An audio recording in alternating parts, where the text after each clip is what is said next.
Privacy tutorial, and on that page I have a link to the set of slides that I'm going to use today. There's also some material from the previous time I gave this, which was in Seoul, and the material has been updated slightly, so I would recommend you grab the latest set of slides.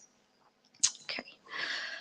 So to start, what I'm going to do today is go through an overview of why DNS privacy is important, and why privacy on the internet in general is important.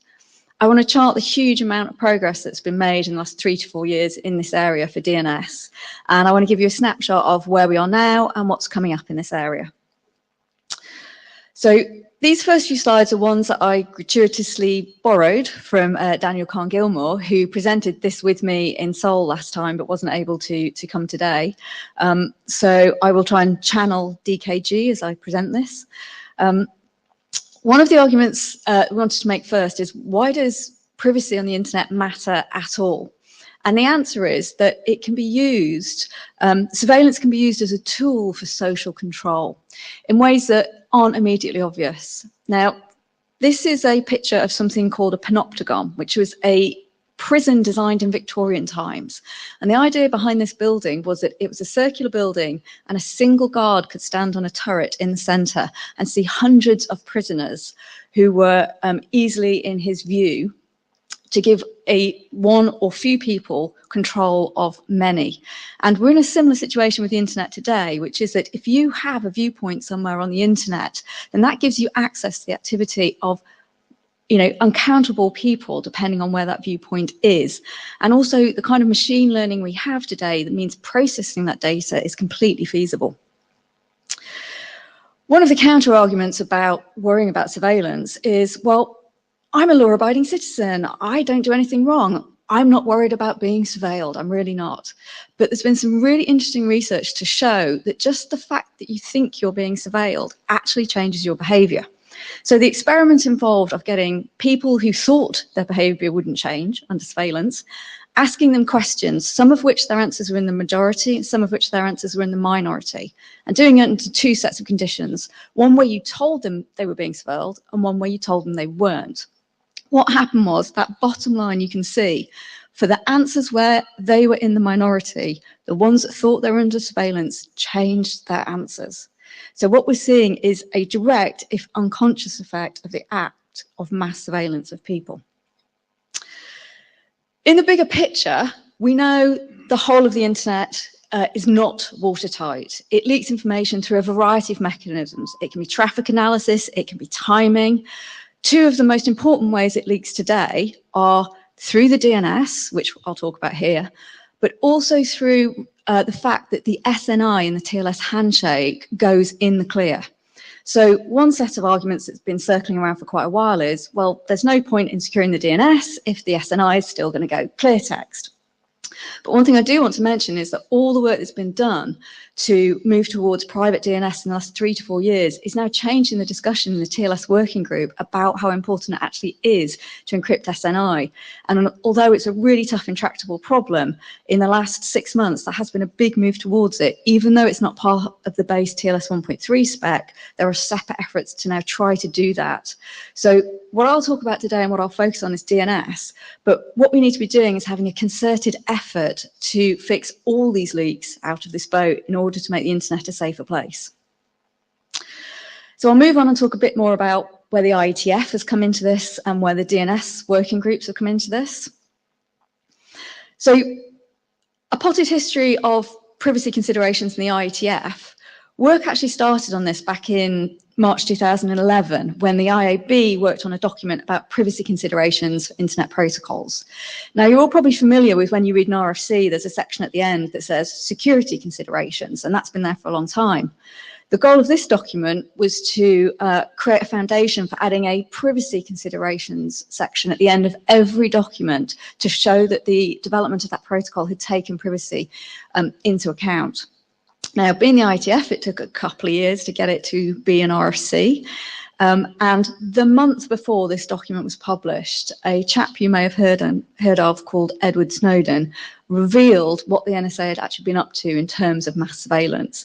So it was an interesting timing because what was in some ways, a rather theoretical document suddenly became incredibly real and incredibly pertinent.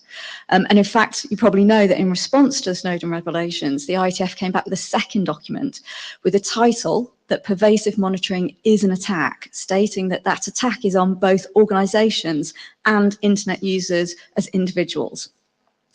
That document went one step further. And what it actually said is, from this point on, pervasive monitoring needs to be mitigated in the design of new protocols. So this was a change of stance from the IETF and recognizing that this really was an issue and that moving forward, all protocols had to have this as part of their design. So back when this was all happening around 2013, I want to give you a snapshot of the state of DNS privacy at that time. And that really, to do that properly, you actually need to go back even further back to when DNS was originally developed. The RFCs for DNS were published 30 years ago. So if you go mentally back in your time machine, you know, your DeLorean, your TARDIS, your whatever you want, and think about what people imagined the internet was going to be 30 years ago. They had absolutely no idea of what it would become today. So the design goals involved in the original DNS specs were primarily availability, redundancy, and speed, and those were the key things that mattered. Additionally, DNS, in privacy terms, is something that's called an enabler. It's not a service in itself. It enables you to access other services. So it was kind of rather neglected in this sphere because it wasn't seen as a direct service. So as you well know, the standards for DNS originally said use UDP, and they used TCP only as a fallback mechanism when responses were large. So as a result, for the past 30 years, all DNS queries have gone clear text over the wire. So this became very evident how easy we were making it for organizations to do mass surveillance because they didn't have to go and talk to operators. All they had to do was sniff the wire and they could see everything that was going on. Now, additionally, one of the things about the DNS is that there's been a long-held perception that the DNS is public data, in that it doesn't hold anything personal, it's not sensitive. And so there are lots of questions about why would we bother to encrypt it? It doesn't fit into that sphere, and I'll come back to that later. So this is a sort of how does DNS work 101 and where does the data leakage start? So this is a very simple model of how a DNS query works. You have a stub resolver typically on an M machine like a laptop or a phone. It sends a full query to a recursive server for something it wants to look up. And the way the DNS works is that that recursive resolver then walks through all the authoritative servers it needs to get the answer, but it sends the entire query to every single one of those authoritative servers. So right off the bat, we have data leakage here because the root server doesn't need to know the full query to be able to delegate to the servers that run .org and so on, right down the authoritative chain.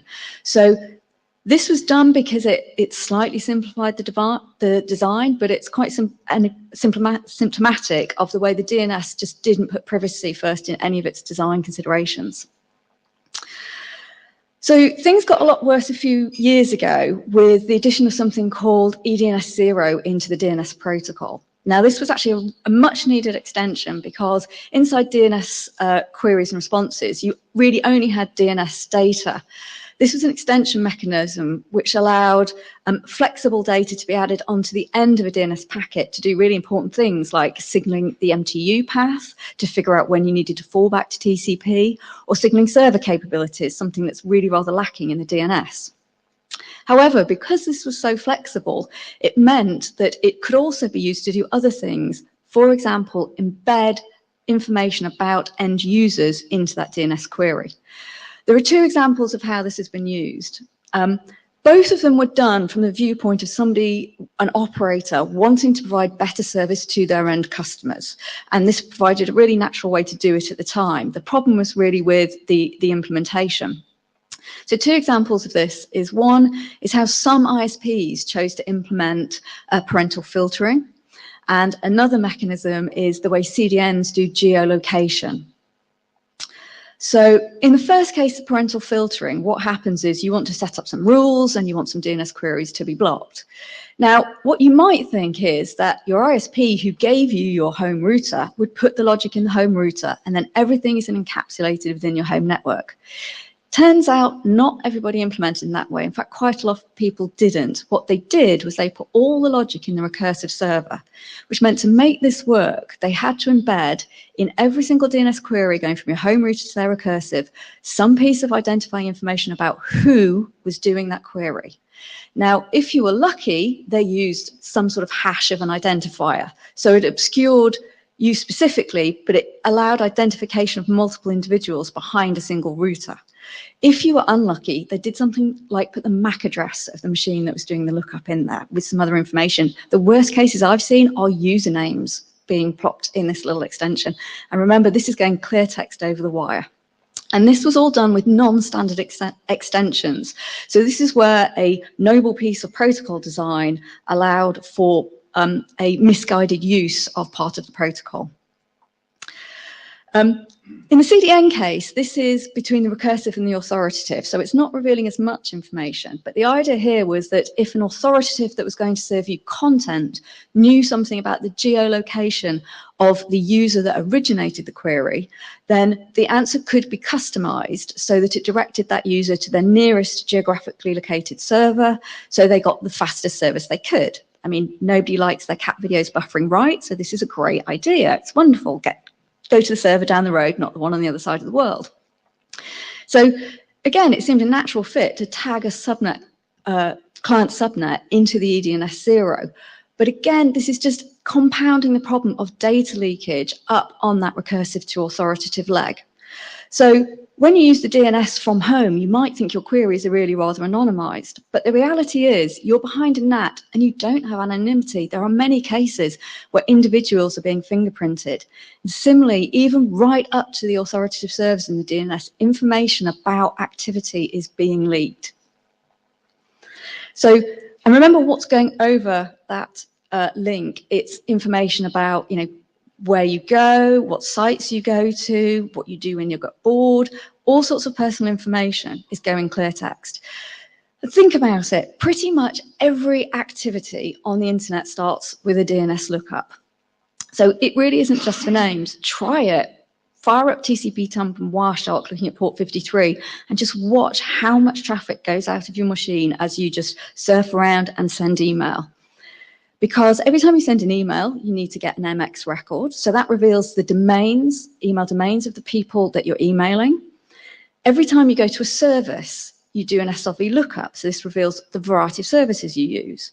OpenPGP key is a nice standard where you can secure email with DANE, but that reveals the entire email address of the contact you want to email. And the problem here is this is only going to get worse. People are putting more and more in the DNS. We're not in any sort of scheme where we're trimming what goes in the DNS. Advantages have been seen in lots of places. So all your activity is being sent clear text through your DNS queries.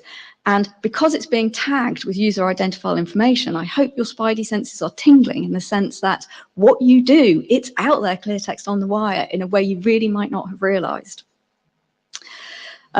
So that's really the picture. We're talking about what goes over the wire. There's an entirely separate concern about what happens when it hits the servers. Of course, so most people here use an ISP, and you have to ask yourself, who has access to the data that your ISP has? Is it strictly the ISP? Is it the government of your country? Is it security services? Who else is it? Also, who does your ISP share your data with and under what terms and conditions? Equally, there have been cases where ISPs have these huge data stores and they get breached. So how much do you trust your ISP to keep your data secure? Now, of course, all these concerns change as you move from your home, where you're using your ISP, to your work, where you're in an enterprise situation, to a coffee shop, to a hotel. And in every one, all the privacy considerations change. And that not only applies to the recursive, but as I said, also up to the authoritative, because the data leakage goes that far along the path. So what's happening in the DNS is we're leaking metadata. Okay, so we're not leaking your bank account password and email address, but we're leaking who you bank with. We're not necessarily leaking what you buy, but we're leaking where do you shop, where do you go for your entertainment, the whole range of things that create a fingerprint of a human being on the internet. So what's been shown is that just by looking at DNS queries, you can fingerprint individuals and you can re-identify them as they move across networks, because their DNS queries are so characteristic that you can figure out who it is that's moving around. On top of this, there's some other interesting research that said, okay, that's all well and good, let's encrypt recursive to stub. It turns out DNS traffic is so characteristic in terms of its timing and size that even that alone isn't enough. And if you have an observer who has enough visibility downstream of recursive to see encrypted traffic and upstream to see the clear text traffic going to an authoritative, you can still correlate the activity and you can still identify individuals within those traffic patterns. So we need to do more than just simply encrypt. And as I mentioned, operators can also see your queries and log them. So if you were thinking your DNS behavior really didn't reveal anything about you, well then, Toto, we're really not in Kansas anymore. There's lots going on here. And it's really, really, really underreported. Think about the last time you read a magazine article talking about how to secure yourself on the internet that mention DNS. They talk about encrypting your phone, encrypting your disk, using HTTPS if you can, going to Tor, all these things. But I haven't seen one article yet that puts DNS within that overall perspective. So this is trying to summarize the situation in terms of the risks that you have. So queries that are going on the wire can be passively monitored and actively monitored, both between stub to recursive and recursive to authoritative. And also there are risks associated with the data at rest. Okay, so just to start the story by going back to 2013 and talk about what were the privacy options at that time. Well, there were no standards for how to do DNS privacy at that time at all. There were a few protocols that had been developed and deployed, but some of them come to the IETF installed, some of them hadn't even gotten here. The main ones were DNS Curve, which was really designed for the recursive to authoritative communication, and DNS Crypt, which was stub to recursive. DNS Crypt is still around today. There are implementations. It recently got picked up by the Yandex browser. So it is around. But one thing to remember is these were developed really as anti-spoofing and anti-DDoS devices. They weren't designed with privacy as the primary design goal here. You kind of get privacy as a byproduct from these things. The unbound recursive server also implemented DNS over TLS in 2014, so that's been around a while. But again, this was just sort of a side effect. They really did it as part of their DNSSEC trigger project because it gave them a tunnel to access a DNSSEC aware recursive if port 553 was being blocked. So it was a really mixed bag at that time. There was no standard way to do this. That's where the IETF came in and the DPRIVE working group. So DPRIVE was formed in 2014, and clearly you can see it had a really big job in front of it. So the first thing it did was try and narrow down its charter. And the original decision was that it should focus just on that stub to recursive step. And you might say, well, why not have multiple avenues of protocol development? And the answer was, let's not try and boil the ocean. This is a really tough thing to solve. The stub to recursive is where most of the information is revealed. So let's target that first. And then let's use what we learned doing that to move on to the recursive to authoritative. There's also some differences in trying to solve those problems, primarily in terms of authentication. So as an end user, somebody with a stub resolver on their machines, you tend to have a relationship with a few recursive resolvers. So it could be tens, you know, between work and everywhere you move. But in most of those environments, you actively choose to use that recursive. In a coffee shop, you actually choose to join the network with all its faults. The situation for a recursive resolver is quite different. It has to go to whatever authoritative it needs to resolve that query. So it essentially has no control to the set of upstreams that it has to talk to. And that makes creating an authentication mechanism much, much harder than it does in the stub to recursive case. So the first piece of work that the DPRIVE really did was to produce a problem statement. RFC 7626, I really recommend this. It's really well written, it's really good reading. And it does in much more depth what I did in a few slides, which is to walk through the ecosystem of the DNS and to present all the places where there is risk and leakage of information. One of the key things that I think this document does is it tackles that question of the alleged public nature of the DNS. And what it says is, it's correct to say that the data in the DNS is public, but individuals' transactions in the DNS are not and should not be public. And the analogy it uses here is, well, the content of the websites for Alcoholics Anonymous is public, it's a public website. The fact that you as an individual visited that website is not public data, and it shouldn't be. The next question the working group had to answer, having tried to scope out the problem, was there was agreement to encrypt the stub to recursive. How do we do it? The working group spent quite a lot of time churning over a variety of options, not just these ones here. They looked initially at Start TLS because that could be done on port 53. For various reasons, people then started favouring getting a new port and using TLS or DTLS.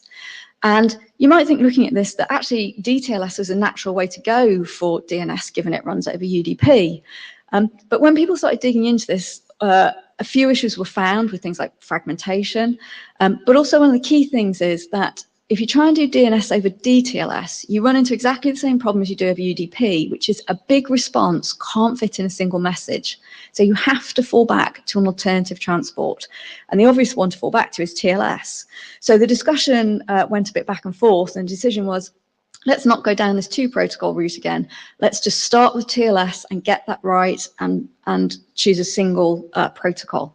So what emerged from the working group was that DNS over TLS became a standard and DTLS became standard with experimental category. So choosing your encryption protocol is one part of the process. There's another to-do list if you're going to fill out this picture. One is you have to actually get the new port you wanted. The other one is you have to address the fact that historically, TCP implementations in DNS servers absolutely sucked because they were only used as this once-in-a-while fallback mechanism. No attention was really paid to doing them properly. And if you're going to move a step further and use TLS, then you have to address that. There's also a new problem for DNS in terms of authentication, which is bootstrapping. Of course, when you go to a website, you know the name of the site you're going to. With DNS, when you go to your recursive server, you typically only have the IP address of it. So that doesn't give you a natural mechanism to do authentication. So we have to find some solutions to that.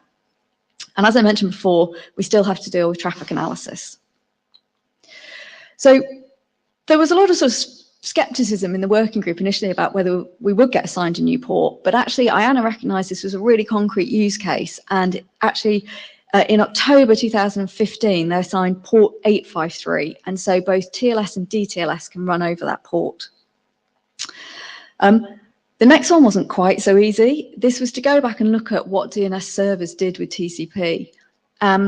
What they did was they tended to do one-shot TCP. If they had to fall back to TCP, they opened a connection, fired off a query, got a response, shut the connection, went straight back to UDP. So using that kind of implementation was just unfeasible. There was a really poor perception of TLS as well, sorry, TCP, because all the performance tools that were used were based around this one-shot mechanism. So they made TCP inherently look, at least an order of magnitude worse than UDP. DNS servers had really, really basic capabilities. They often were hard-coded to only have 20 connections and have like a 1-minute fixed timeout, and that was it. No other defense mechanisms in there. So it was very basic. And DNS. Yep. Let me just add one quick thing too.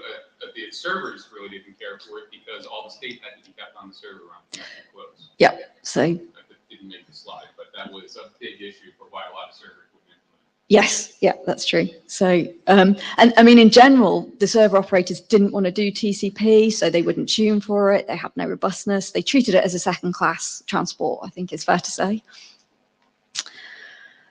So To fix this part, I really had to revisit the specs. So the first thing we had to recognize is that the DNS people are not the first people to try and do TLS. There's a bunch of people out there who've been doing it for ages, so we should just piggyback on what they've done. So latency is an enormous concern in DNS. So connection setup, we needed to be optimizing what we did by using all the available techniques. So we needed to be using TCP fast open. We needed to be using TLS session resumption. And of course, we started rubbing our hands when TLS 1.3 started coming over the horizon, because of course that was targeting things like 0 RTT and 1 RTT resumption. So that looks good. We also had to directly tackle the DNS standards. So there was an RFC in 2010, which was actually the first time it was mandatory to implement TCP for DNS. Before that, it had been a sort of fuzzy option. That RFC was bizzed in 2016, and in that, it basically said, don't do one-shot TCP. If you're going to do TCP, do it properly. Open a connection, pipeline your queries over it. As a server, when you receive it, you should process all your queries concurrently, and then you can send them back in whatever order you have the answers ready. And clients, you need to be ready to get those answers out of order, because in about 2015, the survey was all the top DNS client implementations couldn't handle getting answers out of order over TCP because they simply never thought a server would send them like that. We also developed a signaling mechanism so that clients could signal to servers that they wanted to keep connections open, because that was completely absent from DNS signaling. And of course, as I mentioned before, there's loads that we can learn from the HTTP world in terms of just generally improving what servers did here. So this is, for example, one of the simple things that got fixed in that spec, which is that traditionally servers, when they were listening on TCP, they picked a query off the connection, resolved it, sent it back, and only then did they look for the next one. And of course, resolving that query could take a long time if they didn't have any of the path in cache. So the simple fix was to tell servers, no, you need to be doing this more intelligently, pick the queries up and process them concurrently. And that's going to take a whole RTT off the client time. And the goal here was actually to work towards trying to get performance on a par with UDP by combining all these changes to the protocol and persistent connections. So to move on to this question of authentication, clearly we can't go from where we are in a single leap to everybody's using UDP today, everybody's going to use authenticated TLS tomorrow. That's just not going to happen. So what the draft that's currently going through DPRIVE suggests is being able to do authentication in two ways, and they're called usage profiles. So one is called strict, which is you must have both an encrypted and authenticated connection to your server, or you just don't do DNS. So this is the sort of purist approach, but it's also the protectionist approach. If you are somewhere where monitoring for DNS queries could imperil you, then you want to be able to have a level of security that they're just not going to be monitored. So strict is where you would go there. And we hope that this will become the default longer term. As we move towards it, though, we need a pragmatic solution, and that's called opportunistic. So in opportunistic, what you do is you first and foremost, you try to get an encrypted and authenticated connection. Only if you can't, you're willing to fall back to do just an encrypted connection. And this at least protects you from passive monitoring. But there's a third fallback, which is to say, if I can't do either of those, then I'm willing to fall back to clear text, because that's no worse than what I'm doing today. But as you can imagine, as the deployment of DNS over TLS increases, the state to which clients will fall back will hopefully become higher and higher through that list. So I mentioned the other problem is that you need additional information if you're going to authenticate your DNS server, because typically a client only has an IP address. So the current draft proposes two ways to do this. You can either configure an authentication name into your client, which in some ways is easier because it can be human readable, fairly easy to check. The other mechanism is to use an SPKI pin set. So again, we're borrowing from what's already been done in HTTP. So that can be a little harder because it's not human readable, but it can be a little more flexible in some ways to allow for key rollover. But of course, you might be saying again, these are the DNS folks. These are the folks who dreamt up this DANE thing and keep telling us all of us to use DANE for authentication. So shouldn't we, the DNS people, really be drinking our own champagne here?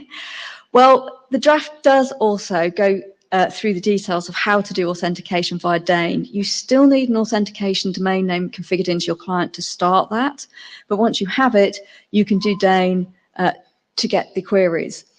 In fact, all this work prompted a new solution for TLS in terms of DANE called the TLS DNSSEC chain extension, and I'll just walk you through that. So this is how you traditionally do DANE as a DNS client. So you would have some configuration information that told you where your cursor was and what its authentication name was. As a client, as a DNSSEC validating client, you would go off and opportunistically, because that's all you have available at this bootstrap time, do lookups for DANE records. Then you get the DANE records back and you're ready to make the connection. You do a traditional TLS connection, getting the certificate or key information from the server, validate it against the DANE records, and you're good to go. The new proposal that's still going through the TLS working group is based on the recognition that, hang on, this thing I'm talking to and I'm trying to authenticate, it's a DNS server, it knows about DANE. So rather than me going getting the records as a query, I'll let it do the work. So you start from the same position in terms of configuration. However, this time it's the server that makes sure it has its own DANE records. What that means is, with the new extension, the client can signal in the client hello that it is capable of validating DANE records it receives in the TLS handshake, knowing that the server can send back all the DANE records necessary, and that's the entire chain, for the client as a DNSSEC validating client to do the work during the TLS handshake, decide that it can authenticate, and again, it's good to go with DNS service. The nice thing here is it reduces latency because everything's happening within the handshake, and it eliminates the need for that set of opportunistic lookups before you can even start the connection. So this is quite a nice technique. So to circle back and summarize what has been achieved and this is specifically in DPRIVE in the last 3 years. So we have a standard for how to do DNS over TLS. We have another standard that tells us how to pad our queries. I'm not going to go into this in too much detail, but this basically ticked number 4 on the to-do list. And I quite like this because what happened here was that EDNS 0 option that was being used in some cases to expose user data has kind of been taken back from the dark side, and we're actually using it to put our padding in exactly that location so we can obfuscate the sizes of DNS traffic. We have a experimental RFC for how to do DNS over DTLS, and we have a draft describing all these authentication mechanisms, which is in IESG last call at the moment. So looking back, for 3 years, that's not bad going for a working group. Okay, we haven't solved all the problems, but we've come a long way. And what the working group now is looking towards is tackling that recursive to authoritative step. There is an expired ID that proposed a few options that is probably going to be revived in a slightly different form, narrowing down the set of options to look at. The working group is probably going to consider rechartering. And also one of the things they want to use to feed into that is data on what's happened today on the recursive to stub link in terms of implementation and deployment of DTLS. So there's still a bunch of work to do, but we're getting there. Lots of work has happened outside of the DPRIVE working group too. You remember I mentioned this kind of schoolboy error of, oh, you're leaking all the information in every lookup. So there is an answer to that now, and it's called queue name minimization. This basically says only send the part of the query to the server it needs to give you the correct referral. And this looks really rather trivial and obvious, but actually the devil is in the details here. There are lots of corner cases. There are lots of little nasties hidden, and some of them weren't found actually till the spec was implemented. But most of them have been resolved, and there are implementations of this in Unbound, in Not. It's going to be in the next version of Bind. So it is being much more widely used, and hopefully this will become the default mechanism. There's a bunch of really interesting work going on about doing DNS over HTTPS. One of the potential upsides of doing this is that clearly, given there's a dedicated port for encrypted DNS, if somebody wants to block your DNS, your encrypted DNS, they can just block port 853. Whereas if you're using DNS over HTTPS, there are mechanisms where you can then run over 443, and somebody would have to block that port and all your HTTP access to defeat you getting encrypted DNS. A good few years ago, rather under the radar and with a proprietary implementation, Google published a DNS over HTTPS API. If you have the slides, there's a link to the service there. You can go and look at it. There's a nice little GUI. You can play with it. It was targeted at applications that wanted to do very lightweight DNS lookups. So it's interesting. It's different. To my knowledge, it never progressed through the standard side. What did progress through the standard side, and actually there's been a lot of flux in the drafts here. Quite a while ago, there was a proposal to do DNS over HTTP in wire format. And this is essentially a tunneling mechanism. So you're not changing anything about HTTP, you're just embedding wire format DNS in it. This draft is still active. There are several implementations, several servers out there if you want to use this. But what has come along much more recently, which I think has some really interesting potential, is a proposal to do DNS over HTTP2, doing it as HTTPS. And this is really about doing it in the sense of query origination from a client directly using this mechanism. And this is done in a much more naturally HTTP way, and it takes advantage of a lot of the HTTP idioms. So what this essentially means you're doing is mixing DNS queries and HTTP queries on one connection. So again, this gives you the ability to do a couple of things, to hide your DNS queries, but also to get your DNS answers from the server that you're currently connected to. And this has a lot of interesting propositions. So having a look at that and going to the working group as well is worth considering. Something that's happened recently, but is really in a very, very embryonic state, is talking about doing DNS over QUIC. How many folks in the room are familiar with QUIC? Most of you. Okay, yeah. So QUIC's a developing protocol. It came from Google. It's being used in the wild in its experimental form. The things that make it attractive for doing DNS are that even though it runs over UDP, it's reliable. It has all those mechanisms built in. It's also low latency, so it should tick a lot of the performance boxes for DNS. The things that it also gives you over doing plain UDP are you have increased source address validation over doing UDP, which is very important in DDoS mitigation for DNS. And it also doesn't suffer from the problem of hitting an MTU limit and needing a fallback to a second transport. So this can be a standalone solution. And of course, the killer feature for privacy is that it's encrypted. There is no unencrypted version of QUIC. So doing this naturally gives you privacy.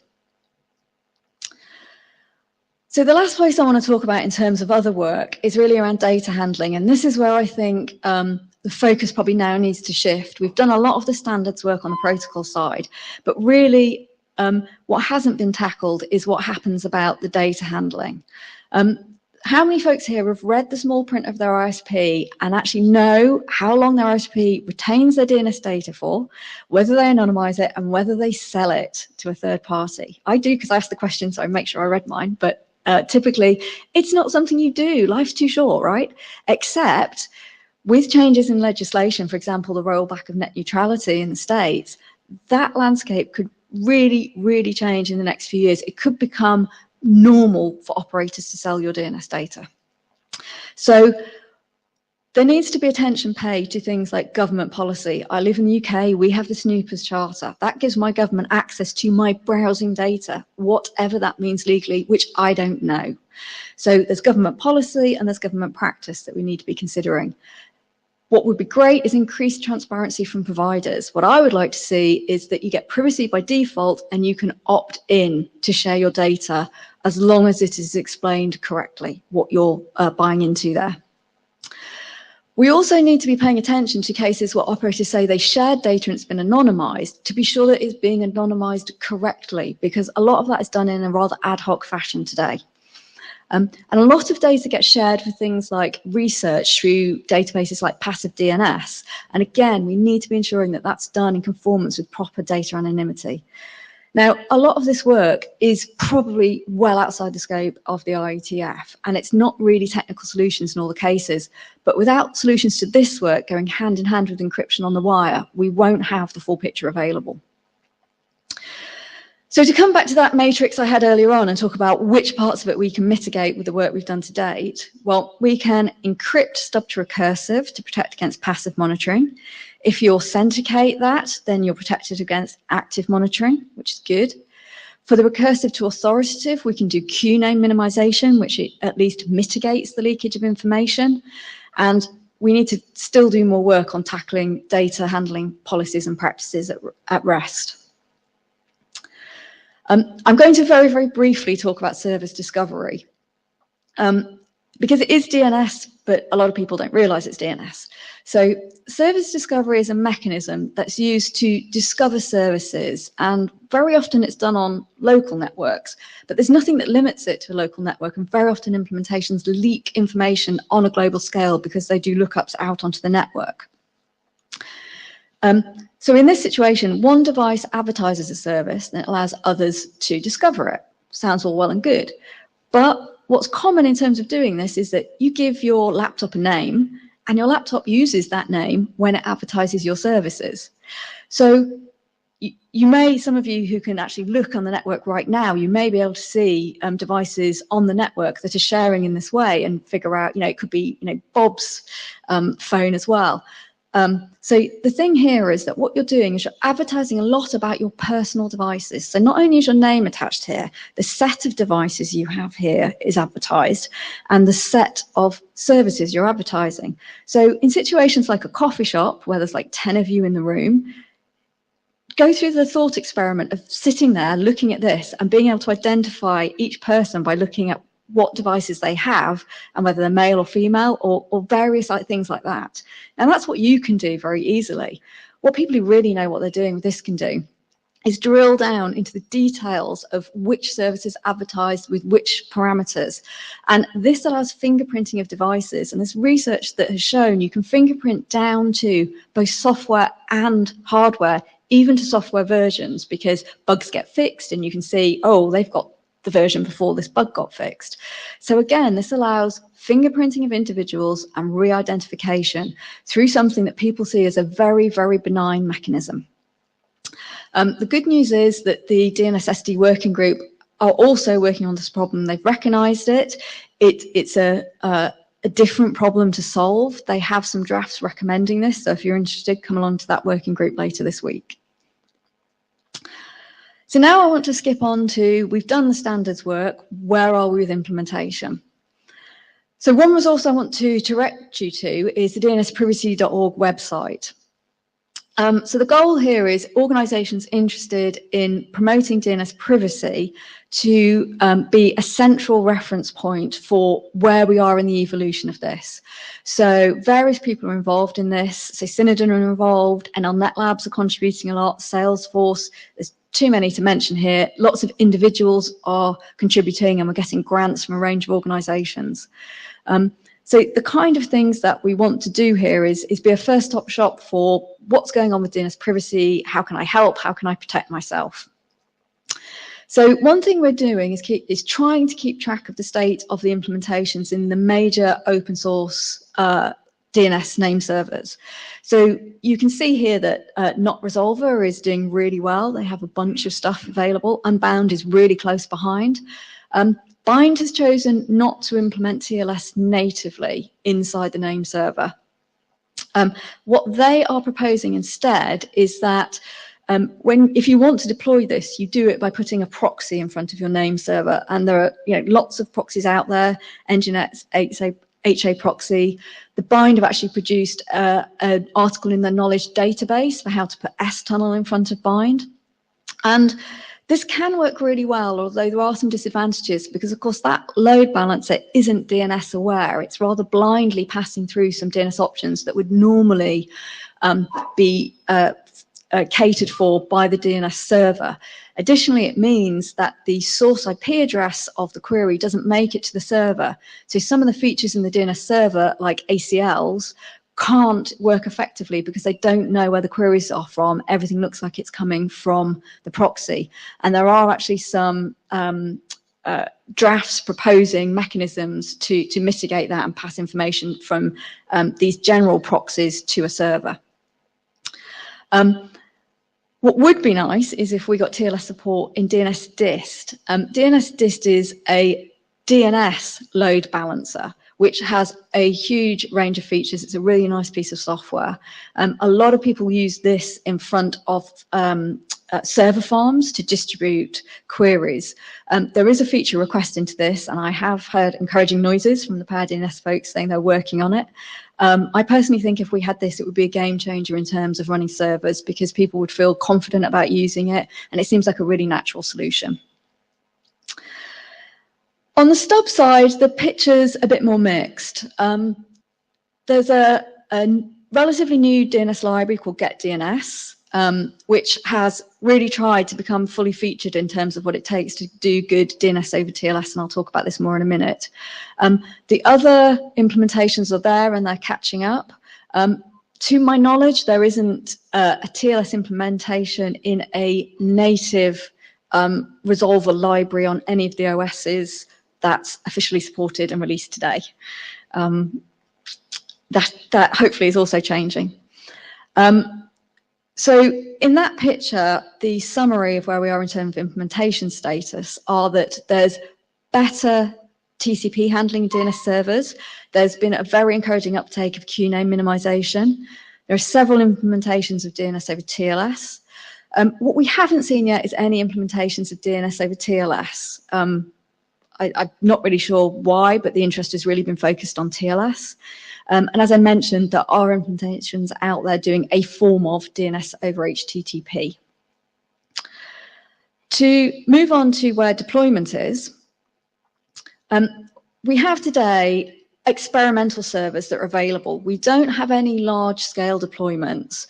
I am aware of 2 or 3 organizations who are planning to do that in the next year or so, so it's on the way. But at the moment, we have a set of 12 experimental servers that use a mix of software. The information about all these servers can be found on the DNS Privacy org website. Oops, that didn't work very well. That block shouldn't be there. There should be a nice pretty page under there showing you a monitoring page with lots of green and red blobs for each of the servers. My animation clearly failed there. So if you want to see the status of those servers, you can go to this stage and see it. And it also tries to tell you some of the capabilities, for example, whether they're doing QNAME minimization, whether they present through some mechanism authentication credentials that you can use to do strict privacy, things like that. The thing I did want to announce with my last minute addition to my slide was that for the first time at this IETF, the network operations team are running 2 DNS over TLS enabled servers through the IETF network. So if you do want to start using this and playing with it, then we have local servers to do that. And I believe the information for that is on the meeting network page. And if it's not, come find me or email me and I can share that with you. And have I had an even more epic fail? Let me just.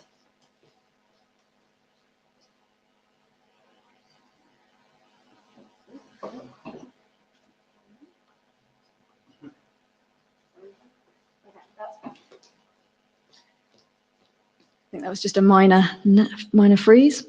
Okay, right. So that's the story on the server side. What's the story on the client side?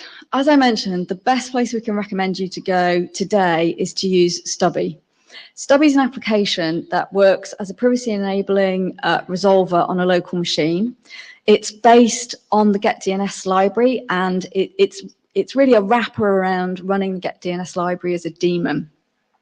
There's a user guide available to help you get up and running with it. It came out in the best place. You shouldn't take anything less than the 1.1 release of GetDNS if you want Stubby. It runs as a daemon locally. picks up any queries that go to localhost. So by reconfiguring your system resolvers to send queries to localhost, they will all get picked up by Stubby and proxied out over TLS. And it comes with a default configuration which uses a subset of the servers, the experimental servers that I mentioned earlier. Oh boy. Okay, my laptop doesn't want to play.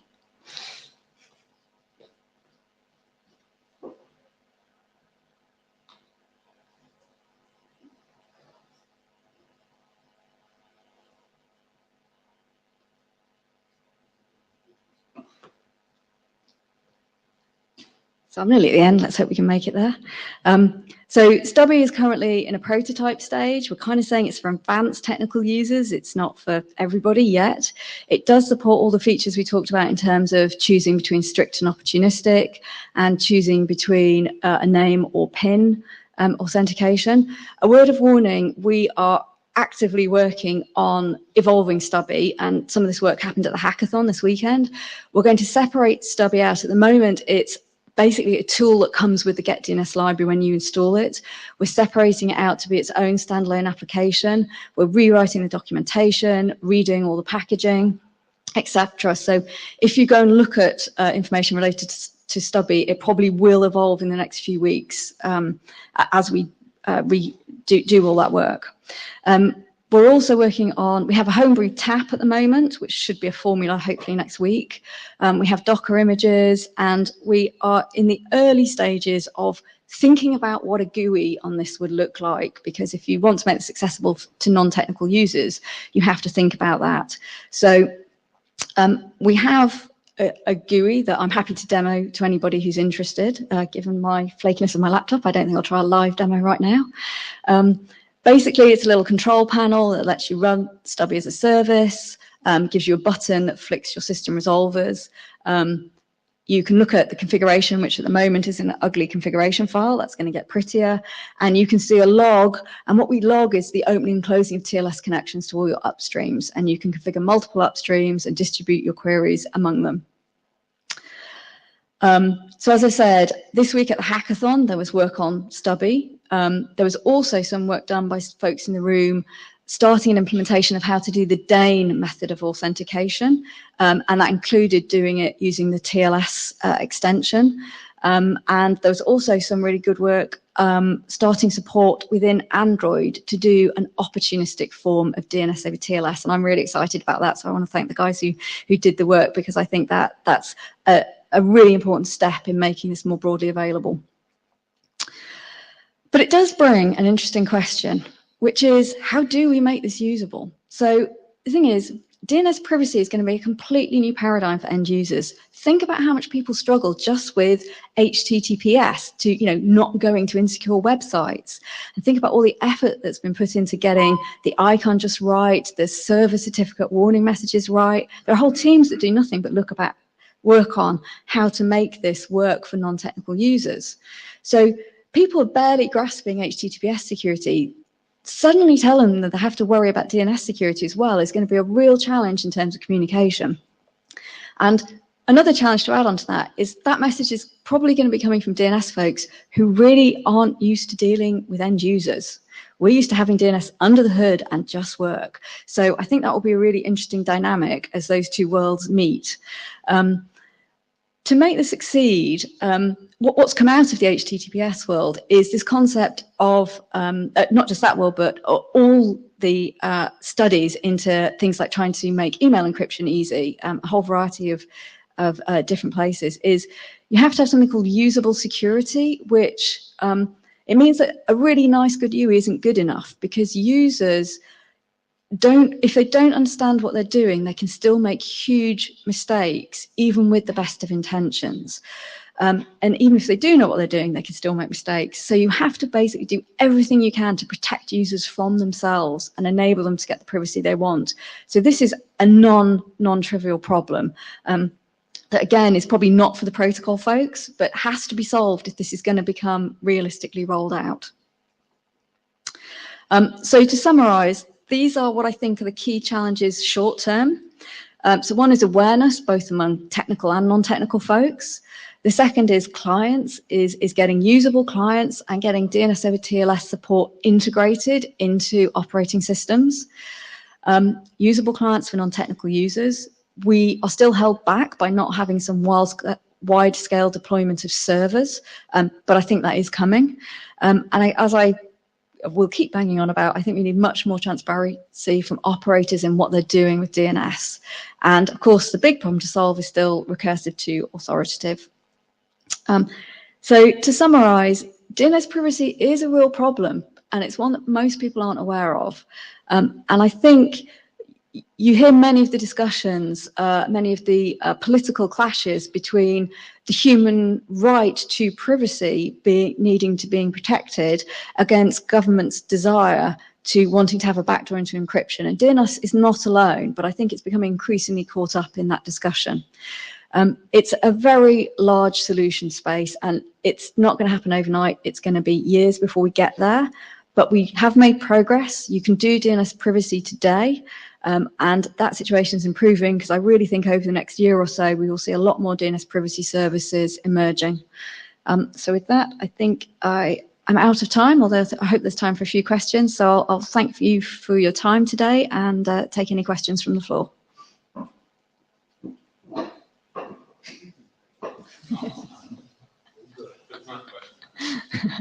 Hi, Hi. Chris Seal. With DNS over HTTP, is the idea it would come from the same website that you're browsing then?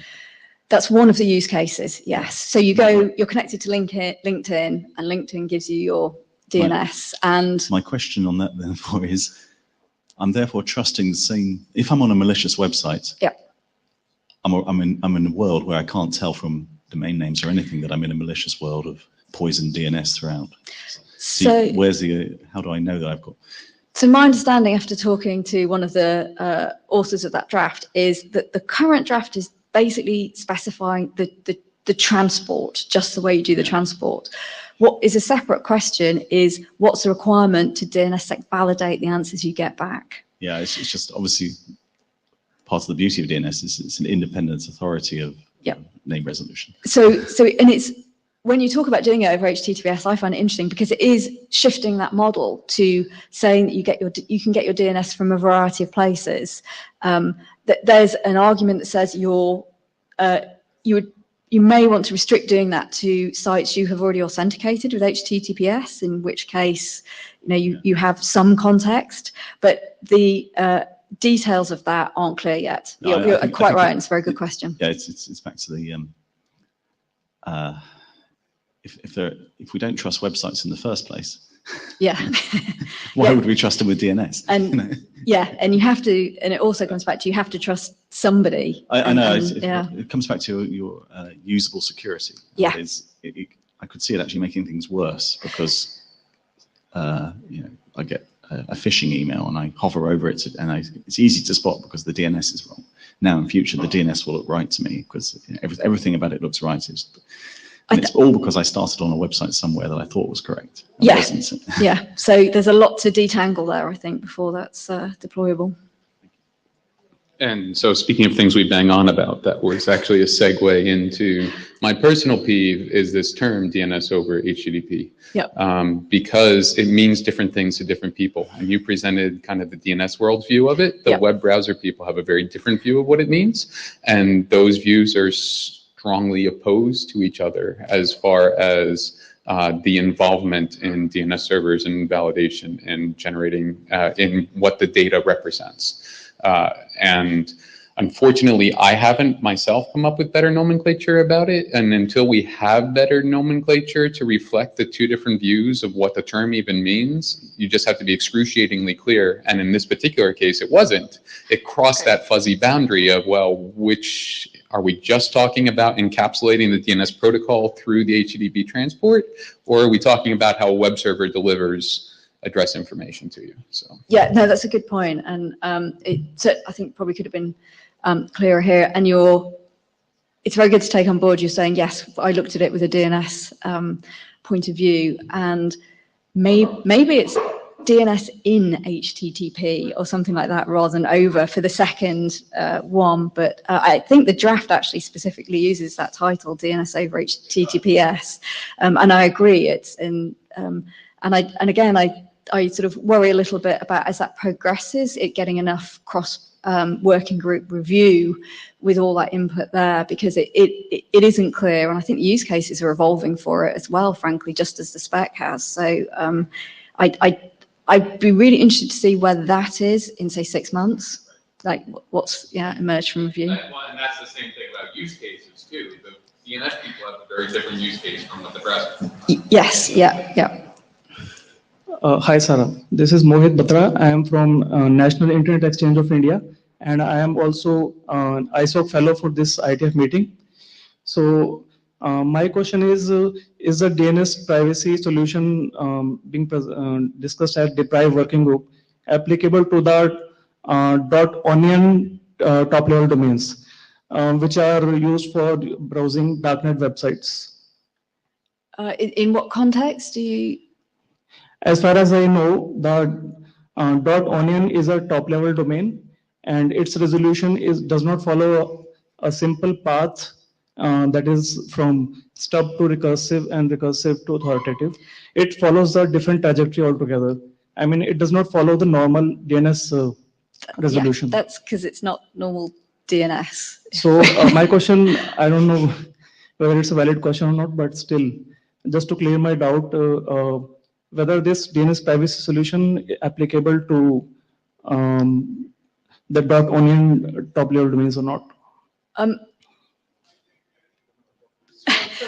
It is and it isn't, right? Well, QNAME minimization. Yeah. Right? And that's the one thing that helps. Because the problem is, if you're leaking your fully qualified .onion domain names, you're leaking a lot of information there, whereas the roots can cut off .onion at the knees, and then it falls out of the monitoring of the DNS system. I'll just repeat that to the mic. So the point was that probably the biggest thing that mitigates in that circumstance is using QNAME minimization, so that the full query doesn't go to the .onion servers.